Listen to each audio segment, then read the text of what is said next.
vamos a empezar por una historia que es de lo más importante que pasa en estos días, mientras hablamos de reservas, derechos laborales, que son cosas muy importantes, obviamente, minería, etcétera. Está pasando algo que es muy importante y muy triste también, y que refleja una vez más la experiencia extrema que estamos viviendo. A ver, lo voy a tratar de explicar de esta manera. Tiene que ver con la ciencia, pero déjeme hacer un desarrollo para poder explicarlo.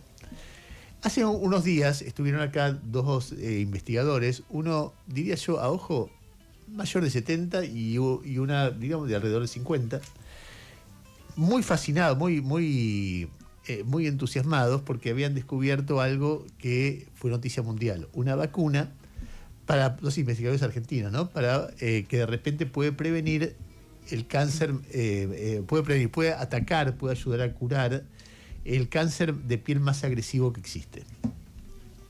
Eso que inventaron ellos es un trabajo de 30 años, que empezó con una hipótesis, que era una hipótesis muy audaz y muy resistida hace 30 años, que era la idea de que tal vez los tumores se podían combatir con el sistema inmunológico. ¿Qué significa eso? Que hasta ese momento la mirada dominante y casi absoluta sobre cómo pelear contra el cáncer, imagínense hace 30 años, un poquito más, pero por ponerle 30 años, la mirada dominante era que era quimioterapia o rayos, que el sistema inmunológico servía para protegerte de virus, de bacterias, de otro tipo de situaciones amenazantes para el cuerpo. No voy a hablar técnicamente con corrección técnica porque no la tengo, realmente no soy un especialista, así que los médicos, los científicos que estén escuchando, disculpen que haya algunos términos que no sean muy precisos, pero lo que quería decir es que ellos tuvieron esa teoría, una teoría que algunos científicos del mundo tenían y que hoy ya es indiscutible. Claro, esa teoría podía haber fallado, pero hubo gente que apostó, que probó, que seguramente se equivocó, que gastó guita al pedo, que después, que no es al pedo porque la búsqueda tiene que ver con llegar a un resultado por una vía o por otra, y que finalmente esa hipótesis se comprobó, y que de esa hipótesis surge la idea de que vos pones una vacuna, eso alerta al sistema inmunológico para que cuando aparezca un tumor al que vos querés atacar, lo ataque, lo identifique rápidamente y lo ataque con fuerza. Es como entrenar al sistema de defensa del organismo para que pueda atacar frente a eso. Eso es una genialidad, solo gente genial, pero además es una genialidad producto de un sistema, como un ambiente, los yanquis dirían un environment. ¿Qué significa eso? Que hay mucha gente investigando, compartiendo conocimientos, errando, investigando de nuevo, y de eso salen algunos que la pegan. Eso es lo que existe en la inmensa mayoría de los países y se llama ciencia básica. Vos cuando lees los proyectos de ciencia básica, vos decís, ¿para qué van a estudiar esto? ¿Cómo evoluciona el ADN del pingüino en Sudáfrica en los últimos 20 años en función de... Bueno, eso es parte de la curiosidad humana. Es como en algún momento decir, che, este pelotudo de Galileo, ¿por qué está mirando con un microscopio? Y bueno, un día, no digo Galileo, Copérnico, descubre que la Tierra gira alrededor del Sol y no al revés. Claro, un grupo de ignorantes dice, este pelotudo está mirando, ¿qué hace con el telescopio todo el día? Hay un grupo de ignorantes que cuando veía a Galileo o a Copérnico decía, ¿qué hace este pelotudo con el telescopio todo el día? Quédate con esta idea, porque vamos a llegar a los ignorantes de esta época.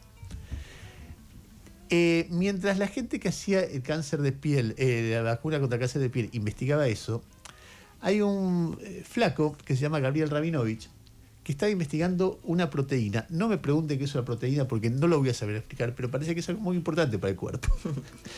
Y estaba investigando una proteína que se llama galectina 1. ¿Por qué investigaba eso? Porque el tipo tenía la teoría, él y su equipo, de que la galectina era una gran aliada de muchos tumores muy importantes y de los más masivos, porque desarmaba la capacidad del sistema inmunológico, otra vez el sistema inmunológico, para atacar tumores. Entonces, si la teoría que decía que si yo bajo la cantidad de galectina, de repente el sistema inmunológico se activa más fuerte y frena los tumores. Años tratando de estudiar la galectina, estudiar cómo funciona, si la saco, si la quito, si la pongo, si la revuelvo, no sé qué, y descubrió que efectivamente era así, es que si le bajabas un poquito de galectina, los tumores se derrotaban porque vos le ganabas. Y descubrió una cosa más ese equipo, tan interesante como eso, que claro, como la galectina desarma el sistema inmunológico, tal vez podía servir y ponerle más galectina al organismo, ponerle que se explique así, para combatir algunas enfermedades autoinmunes. ¿Qué significa una enfermedad autoinmune? Cuando el sistema inmunológico ataca, en lugar de un virus o un tumor o algo así, ataca al propio organismo porque detecta como un invasor algo que no lo es. ¿Saben qué es una enfermedad inmunológica? Por ejemplo, el ELA. El ELA es una enfermedad autoinmune.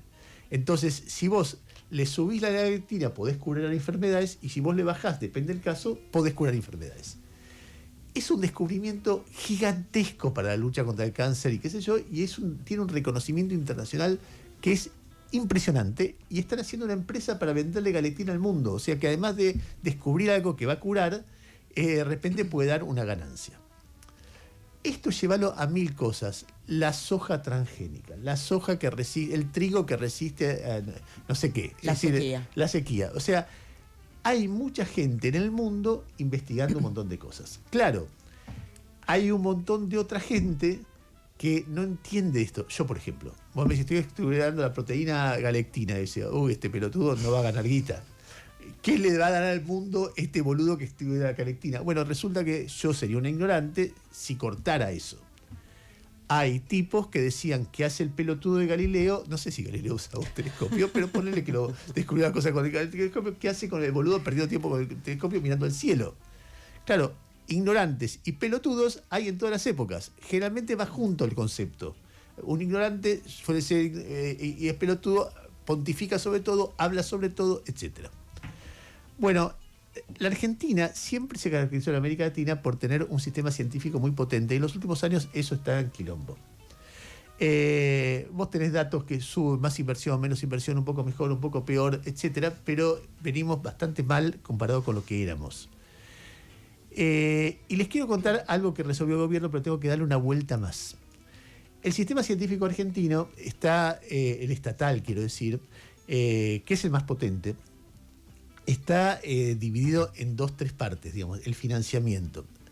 Hay una parte, vamos a centrarnos en 2 de las 3. Una tiene que ver con los salarios de los investigadores, con las becas a los doctores, a postdoctores, digamos, hay salarios y becas, y eso es una parte de esto. Lo segundo que tiene es proyectos. Es decir, que vos decís, bueno, estos tipos les vamos a pagar por vía 1, que es el CONICET básicamente, después hay matices que se le puede agregar y que yo, vía el CONICET le pagamos sueldos, becas, etc. Y después está una agencia del Poder Ejecutivo que lo que banca son proyectos, que todos los años, desde hace mucho tiempo, se presentan 4.500, 5.000 proyectos y son elegidos alrededor de 1.500 para darles plata para que puedan investigar algo. Los proyectos de los que estamos hablando, en parte importante, se han financiado de esta manera. Esos proyectos se llaman, creo que PICT, Proyecto de Innovación en Ciencia y Tecnología. Cuando vos ves la historia de los ¿por qué es así? Bueno, esto fue siempre una discusión, quién tiene que manejar, si las universidades, si los científicos, si el Poder Ejecutivo, qué sé yo, hasta que hubo un comunista que se llamaba Fidel Castro, no era un comunista, no se llamaba Fidel Castro, era un hombre que trabajaba para Menem, que se llamaba Juan Carlos del Bello, que dijo, vamos a hacer así. El CONICET va a bancar básicamente, va a elegir los investigadores, va a bancar más o menos la guita, y la agencia del Poder Ejecutivo va a decidir los proyectos y va a financiar los proyectos. Bueno, de ahí en más, eso se realizó de esta manera. Y entonces, estamos hablando de 30 años, un gobierno liberal, o sea, no estamos hablando de un gobierno ni kirchnerista, ni de ultraderecha, ni de ultraizquierda, un gobierno de Menem, diciendo cómo hacemos para tener ciencia. ¿Por qué hacían eso? Porque cualquier gobierno del mundo quiere tener ciencia, es una cosa elemental. Fíjense, Trump en Estados Unidos, ¿qué es lo que define en gran parte la fortaleza de un país? La potencia científica. ¿Qué define la capacidad de defensa de un país? La potencia científica. A ver, si un país tiene potencia científica, puede desarrollar medicamentos con la longevidad. Es un negocio espectacular. Podría generar un montón, pero tenés que tener gente formada, una estructura, un environment, un ambiente que sea productivo en ese sentido. Entonces, cuando uno ve la evolución de todo esto, dice, bueno, está bien, pero vos tenés un quilombo porque es un país que no tiene guita, y entonces, ¿cuánta guita ponés? ¿Cuánto? De estos proyectos que se venían dando, ¿cuántos habrá inventado el kirchnerismo para darse los planeros? No sé, ponele que tenés muchas dudas sobre cómo funcionaba, reformás, dice, no me gustó este plan, no me gustó que investigara, no sé, el sexo anal de Batman, que el elemento que se usaba siempre para decir, mirá lo que es el CONICET. Que encima es una caricatura, ¿no? Claro, obviamente, pero ponele que tenés 1000 reparos, reformás. Lo que no se le ocurre a nadie en el mundo mundial es desarmar un sistema científico. Bueno, la semana pasada el gobierno nacional resolvió que no va a haber más proyectos de innovación científica y tecnología, que todo eso que estamos diciendo, que sirve para desarrollar, investigar la galactina 1, desarrollar el trigo resistente a la sequía, desarrollar una vacuna contra el cáncer de piel, pero eso... En algún lugar estoy siendo injusto porque estoy diciendo los proyectos que tuvieron éxito. Esos proyectos tienen éxito porque hay un ambiente donde hay mucha gente estudiando, leyendo, compartiendo ideas, etcétera, etcétera, etcétera, ganando 2 mangos, tratando de descubrir algo. Qué sé yo, el otro día vino acá una investigadora que hace ranas albinas. Entonces está estudiando ingeniería genética. O sea, no está, ¿para qué sirve la rama de albina? Diría un tarado. No, está estudiando ingeniería genética. Es una investigación de punta en el mundo, de punta. Entonces, claro, el gobierno decide, ¿sabes qué? Pero además lo hace de manera tramposa al principio y ahora de manera agresiva. O sea, tramposa, ¿qué significa? Que ya estaban los proyectos del 2022 elegidos, anteúltimo año de Alberto Fernández, y en el 2024 tenían que empezar a pagarlos. Vos imaginate, un científico se presenta, ganó su proyecto y tiene un grupo de gente alrededor, che, ganamos, vamos a poder investigar lo que soñamos, perfecto, y los tipos llegan y no le pagan. O sea, no le pagan, no le dicen nada y lo van posponiendo. 2023 ni siquiera ya estaba, es como una licitación, que después, bueno, tenían que elegir, ya se habían presentado los 5.000, directamente no eligieron. 2024 no abrieron el tema, 2025 acaban de denunciar que se terminó el proyecto. O sea, a cero. De nuevo, a cero. Entonces, cuando vos ves esto, ves un proyecto de país, que es un proyecto de que no exista un país. Porque no estamos hablando de, esto hay acá, César, ya ni siquiera te hacen como con el FISU, que te inventaban hechos de corrupción. No, decidimos que no hay más científicos en el país.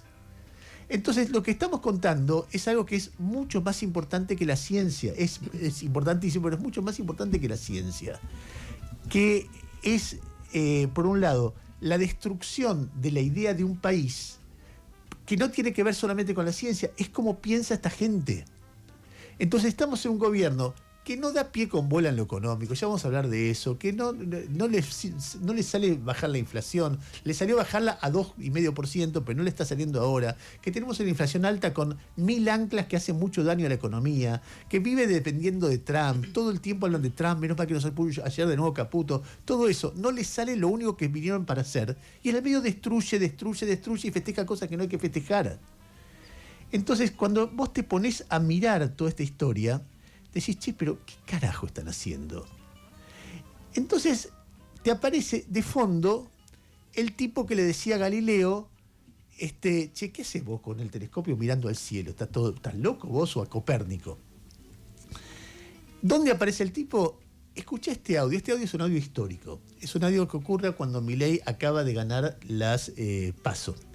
Entonces ustedes se van a acordar, además tuvo trascendencia mundial, va al programa de Johnny Viale, que le festeja los chistes, y hay una especie de, no sé, pizarrón donde están pegados los ministerios. Y el tipo dice, fulano está afuera.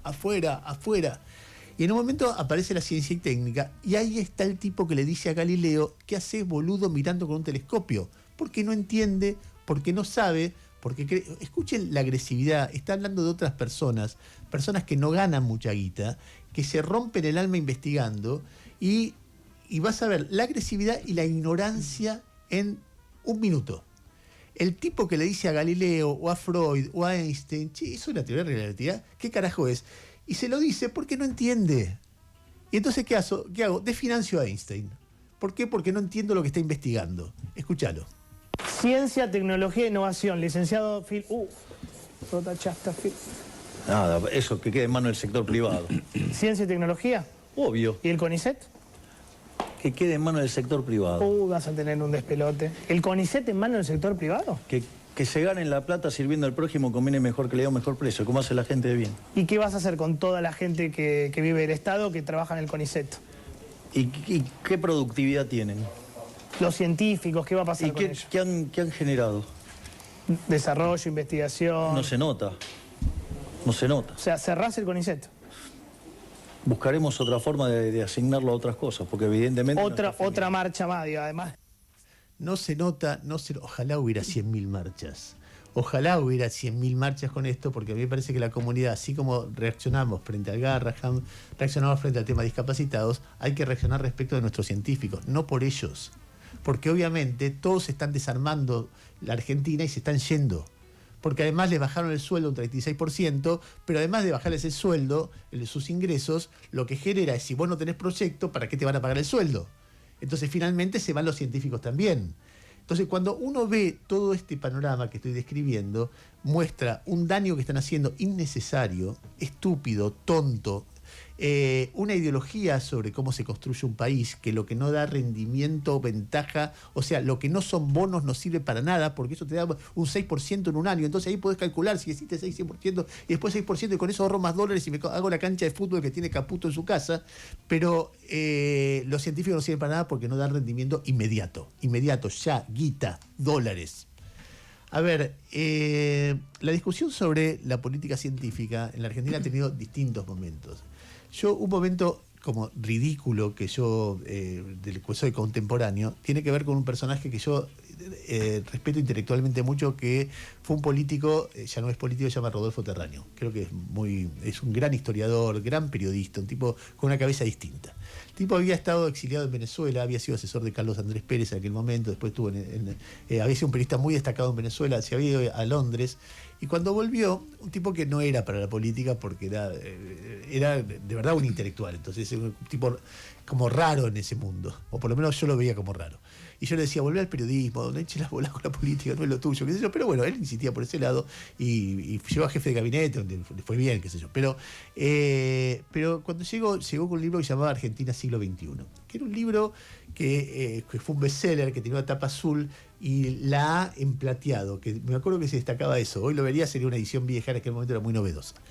Y cuando vos veías el texto, era un texto, letra grande, muy didáctico, para lo que entienda cualquiera, que decía, che, si ponemos mucha guita en ciencia ahora, en 20 años la Argentina va a estar muy bien, porque va a generar mucho. Y en ese momento Alfonsín le dio, muy caótico el país, pero había un secretario de Ciencia Técnica que se llama Manuel Sadowski, hicieron cosas fantásticas, por ejemplo, una escuela en el Parque Pereira Iraola, siendo La Plata, que era la SLAI, que era una escuela de capos de informática que formaba chicos en informática, buscando en qué áreas, lo que era gente tratando de pensar un país. Pero claro, después vinieron los 90 y no le dieron bola, pero a mí me causaba gracia que había una discusión por izquierda contra eso. Entonces hubo un libro que se llamaba La ilusión del progreso apolítico, que decía, si no hay una revolución socialista no vamos a ser felices, con lo cual pensar que vía ciencia podemos ser felices es una boludez. Me acuerdo que lo escribió, me acuerdo que hizo el prólogo, pero ¿para qué? 20 años después, cuando viene Kirchner, interpreta eso con una presión muy fuerte de Adrián Paenza. Y empieza a darle bola al sistema científico y con mil problemas, mil discusiones, pero empieza a darle bola 20 años más tarde, cuando Terráneo 20 años antes había dicho, che, en el 2003 vamos a ser una potencia científica si nos ponemos ahora.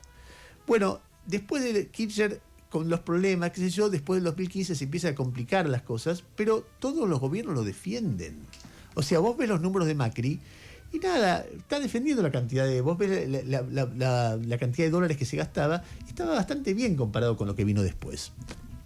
A ver, ¿saben cuánto cuesta, cuánto se gasta en esto? Si se gastara lo mismo que se gastaba en el 2023, se debería gastar 80 millones de dólares por año. Nada. Digamos, si vos no comprás los avioncitos de Petri, tenés para los 4 años de Milei en proyectos científicos que van contra el cáncer, a favor de la soja. Y si vos le agregás a todo esto que estoy contando, los recortes que hay en el INTA, en el INTI, es decir, cosas que sirven para la producción, vos ves la idea de país que tienen estos chabones. Es la idea de un país donde a Galileo le dice, che, ¿a mí qué me importa si la Tierra es redonda o no? ¿A mí qué me importa que vos descubras una vacuna contra el cáncer? ¿A mí qué me importa lo que vos estás estudiando cuando todo el puto mundo hace lo contrario? Entonces, de nuevo, esta noticia de que eliminan los proyectos científicos apareció jueves o viernes, y hay tantos temas que uno, no sé, hay temas muy importantes, por ejemplo, las semifinales de gimnasia. Claro, Entonces conseguir un pasaje a Santiago del Estero. Claro, entonces uno no tiene tiempo para todo, por eso me demoré unos días para para poder explicarlo. No fueron muchos, tenía que haber explicado el lunes, lo expliqué el miércoles. Igual lo explicaste Pero, muy bien, así que te disculpamos la demora. Bueno, siendo las 8:33 minutos de la mañana, cambiamos un poco de tema, aunque tiene que ver con esto. No estuvo mirando, hay muchas versiones sobre proyectos de reforma laboral, de proyectos de alivio impositivo. Ayer, sobre el final del programa, Noé contó que bajaban 2% las retenciones a gran parte de los productos agropecuarios. Así que Noé, dale.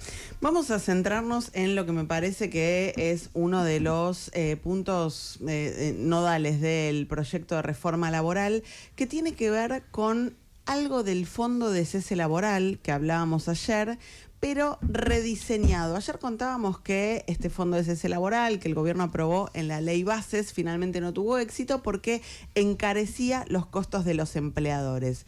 ¿Qué decidió el gobierno para lograr que ahora sí tenga éxito sin encarecer los costos de los empleadores? Bueno, básicamente de financiar al Estado, que el Estado ponga la plata en ese fondo que ahora se llama de asistencia laboral, para que el Estado termine siendo el que financia los despidos, las indemnizaciones. Loco. ¿De qué manera? Bueno, hoy los empleadores hacen un aporte al Sistema Previsional Argentino, al SIPA. Ese aporte es del 9%, va a pasar a ser del 6%, y ese otro 3% que hoy los empleadores aportan al sistema previsional lo van a aportar a este fondo de asistencia laboral. Es decir, no le cambian las contribuciones patronales en este punto a los empleadores, sí se las bajan por otro lado, pero lo que sí hacen es sacar del fondo solidario de jubilaciones y mandarlo a este fondo de asistencia laboral.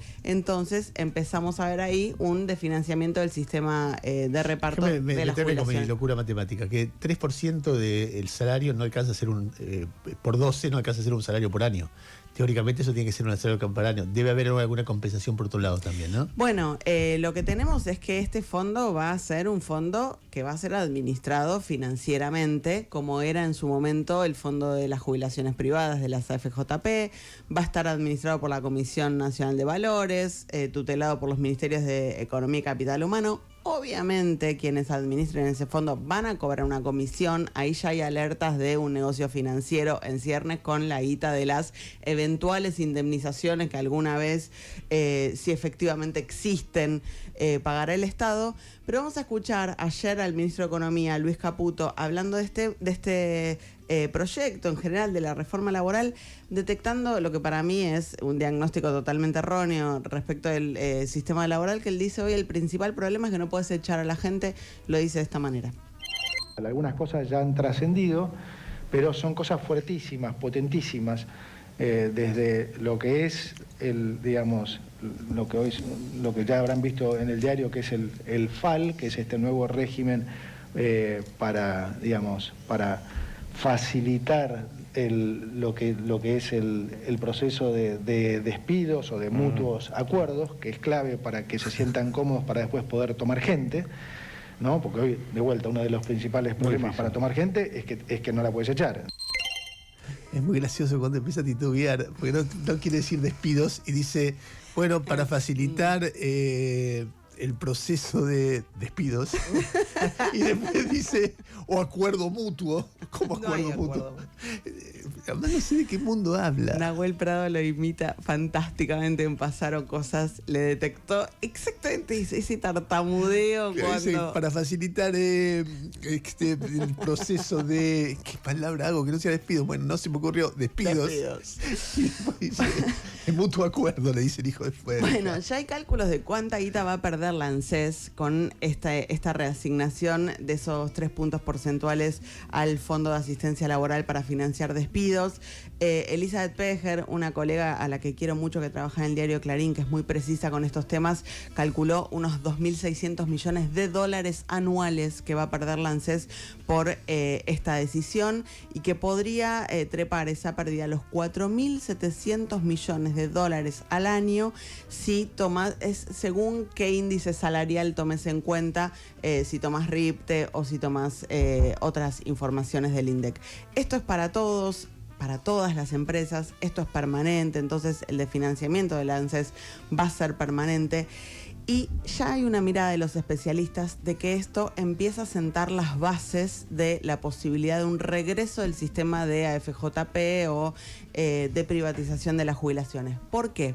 Porque esto es muy parecido a lo que hizo Domingo Cavallo en el 94 durante el gobierno de Carlos Menem. En aquel momento se llamó reducción integral y permanente de las contribuciones patronales y desfinanció de tal forma el sistema de jubilaciones público que terminó tendiendo el terreno, allanando el camino para el ingreso del sistema de jubilaciones privados. De hecho, en aquel momento, cuando Cavallo lanza este sistema, dice: esto es para disminuir los costos laborales y fomentar el empleo registrado. Hoy, con el diario del lunes, la lectura general es que claramente el objetivo oculto de esa decisión era allanar el terreno para la llegada de las AFJP. Vamos a escuchar cómo lo anunciaba Cavallo en el 94. A ver. Las leyes más concesivas, que permite retirarse con menor edad, con menor número de aportes o que dan más del 70 al 82% como retribución al jubilado, van a ser eliminadas. El sistema previsional va a quedar con 26 puntos entre aporte patronal y aporte personal, que es más o menos el porcentaje de aportes que tienen casi todos los sistemas previsionales del mundo. Y hay dos paquetes de leyes que están actualmente en el Congreso que van a permitir aumentar el número de aportantes en relación a cada beneficiario. Una es la Ley de Empleo, que establece un incentivo para que de aquí en más el grueso de los trabajadores sean blanqueados y hagan aportes jubilatorios. Otro paquete impositivo es otro paquete de legislación es el impositivo, que al eliminar el impuesto a las ganancias sobre la cuarta categoría, en la medida en que el perceptor de ese ingreso... Bueno, como dato de color, está con Juan Carlos de Pablo y con Luis Beldi ahí en un programa de televisión. Cierro con esto. Esta rebaja de aportes patronales de Cavallo obviamente no generó empleo. Terminó con 20% de desempleo aquel periodo. Los aportes patronales fueron restituidos por Kirchner cuando llega a la presidencia, y durante la presidencia de Kirchner y después la primera presidencia de Cristina se terminan generando 4 millones y pico de puestos de trabajo registrados. Entonces los aportes patronales parece que no eran finalmente el problema. A ver, hay todo un punto de vista que hoy es mucho más extremo porque que la década del 90, porque Cavallo, anunciando todo esto, generó mucha desocupación, no mucha más ocupación. Yo me acuerdo una vez charlando con Leuco al aire, con el programa que hacíamos con la Nata que se llamaba Rompecabezas, que Leuco decía: no puede haber más flexibilización porque cada vez hay más flexibilización y cada vez hay más despidos y cada vez más hay desocupación. Es evidente que no cierra una cosa con la otra, que la flexibilización trae más empleo. Pero de cualquier manera, bueno, insiste por ese lado y veremos. Quiero recorrer muy rápidamente otras noticias. Milei llegó a Noruega para participar del otorgamiento del premio Nobel a María Corina Machado. Y lo hizo vestido con un mameluco de YPF. El que usa para acariciar los perros. La ves ahí bajando, llegando a un hotel vestido de mameluco, que anda las preguntas del mundo, me parecen a mí. Pues, ¿y eso qué es? Pero bueno, es como le gusta vestirse a él. Hay una canción de Mariana Walsh, histórica, que sonaba así, escucha.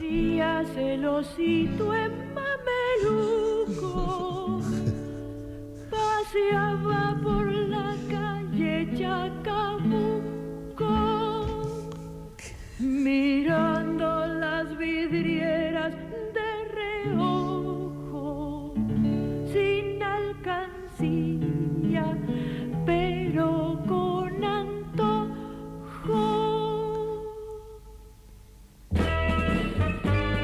Y ahí viene Osías el osito mameluco caminando. Por fin se decidió y en un bazar todo esto y mucho más quiso comprar. Quiero tiempo, pero tiempo no apurado. Tiempo de jugar, que es el mejor. 8:43 minutos de la mañana. Bueno, ahí estamos con Milei. ¿Te parece un osito mameluco? Sí, ponele un poquito. A ver, se aprobó ayer, recorro algunas noticias que son importantes.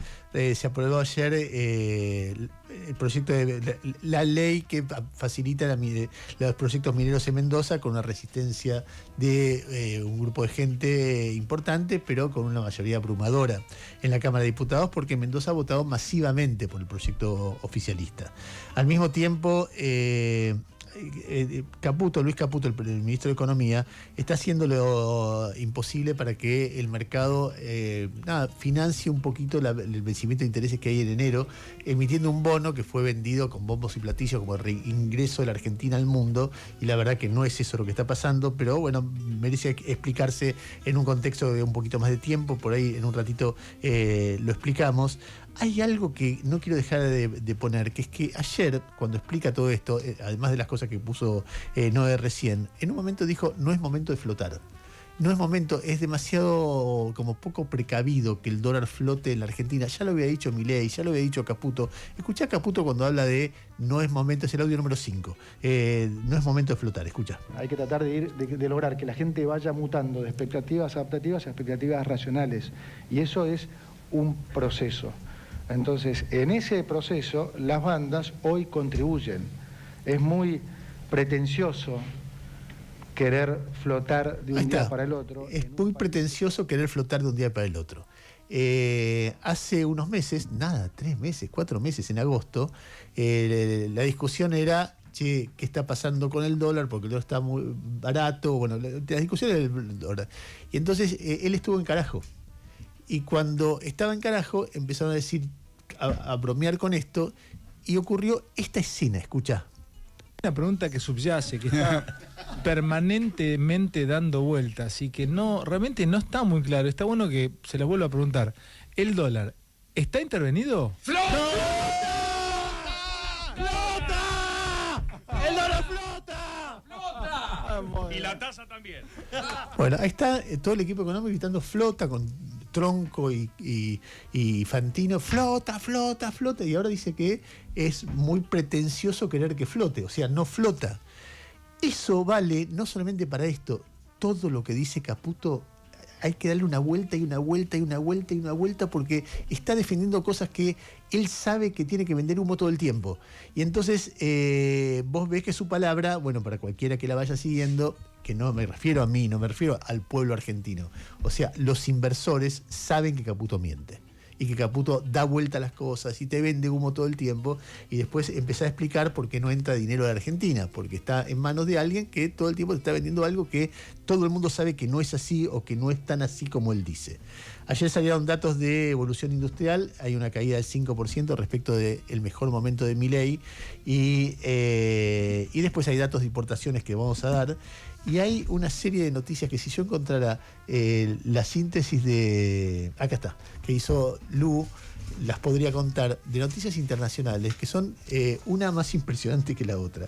Quizá la más importante, la impresionante de todo, es lo que está pasando entre Estados Unidos y México. Porque Trump le dijo a México que tienen que empezar a mandarle agua, porque Estados Unidos no tiene suficiente agua para el sector agropecuario, y hay un acuerdo de 1944 donde México se compromete a suplir a Estados Unidos con el agua que le falta. Mirá vos. Y ahora, como no hay suficiente agua en el mundo, en parte también por proyecto de inteligencia artificial, por muchas cosas, Estados Unidos, Trump dijo, flaco, Sheinbaum, ¿me mandás agua? Porque si no te meto aranceles. Y están ahí otra vez peleando porque al tipo se le ocurre, bueno, primero Estados Unidos, me mandan el agua que necesito o los reviento a todos. En la agenda internacional, hablando de los reviento a todos, ayer aviones de combate norteamericanos entraron en el espacio aéreo venezolano por 40 minutos, algo que habitualmente es motivo de guerra, pero bueno, en el mundo loco que estamos no es lo que está ocurriendo. Y en el mundo loco que estamos, Europa está endureciendo la política migratoria. La Unión Europea aprobó una reforma que permite, escuchar, crear centros de retención en terceros países y acelerar el rechazo de asilo, o sea, centros de retención, campos de concentración, no digo del nazismo, pero Guantánamos. Campos de refugiados, donde mandás, entonces yo te pongo un campo de refugiados en Argentina y mandamos y no digan que no a nunca que no a todo, porque andás a ver cómo sigue esta historia. Bueno, en cualquier caso, son las 8:48 de la mañana, Mundo Loco no es el que nosotros elegimos, pero bueno, es el que nosotros contamos.